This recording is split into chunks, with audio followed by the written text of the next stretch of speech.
আসসালামু আলাইকুম ওয়া রাহমাতুল্লাহি ওয়া বারাকাতুহু। যে আমাদের পূব বাউরেবিটা খায়ের মসজিদে মসজিদের কাম হইতেছে, ডালার কাম হবো। তাই আমি মসজিদের মুরব্বীরা আছে, আমি তাদের কাছ থেকে কিছু জানুম যে তারা কি কয়, আপনারা সবাই শুনবেন।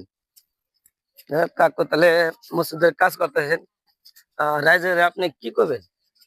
আমাদের কিছু যদি সহায় সুবিধা করে দেন আপনারা, আমরা লালাই করব। যে যা পারেন কিছু সহায় করবেন আপনারা। যাই হোক, মসজিদ ঘর হলো আল্লাহ তাআলার ঘর। এই ছাদটা ডালতেছেন যে, তাহলে কবে ডালবেন? ছাদটা আমরা 22 তারিখ এই মাসেরই 22 তারিখে এই মসজিদ ঘরে ছাদ ডালবো। তাই আপনারা সবাই যে যা কিছু পারেন মসজিদ ঘরের জন্য, আল্লাহ তাআলার ঘর, কেউ বঞ্চিত হবেন না। 1 বস্তা 2 বস্তা সিমেন্টের দাম হইলেও দিবেন।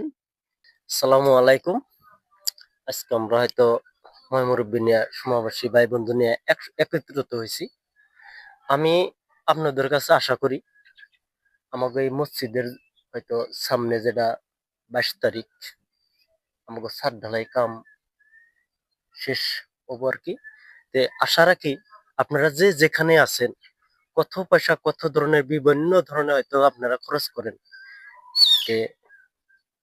আল্লাহ চাইতে এই মসজিদের নিকে যদি আপনারা কিছু সহায় সহযোগিতা করেন, আমাকে হয়তো আপনারা সাথ দিতেন, আল্লাহ খুব আপনাকে হয়তো পছন্দ করতো। আর আপনাকে একটু সহযোগিতা পেলে আমরা কামটা করার জন্য কিন্তু আমরা আগ বেড়ে যাইতাম, সহজ হইতো আর কি।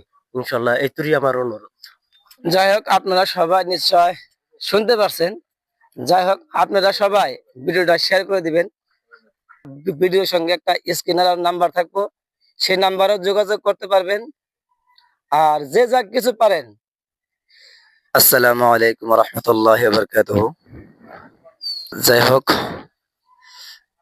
আজকে আমাদের পূব বাউরেবিটা এই খায়ের মসজিদে সামনে 22 তারিখে মসজিদ ঘরে ছাদ ডালার কাম হইব। আপনারা যে যেখানে থাকেন না কেন, সামনে 22 তারিখে আপনাদের সবাইকে দাওয়াত করা হইলো, আপনারা সবাই আসবেন।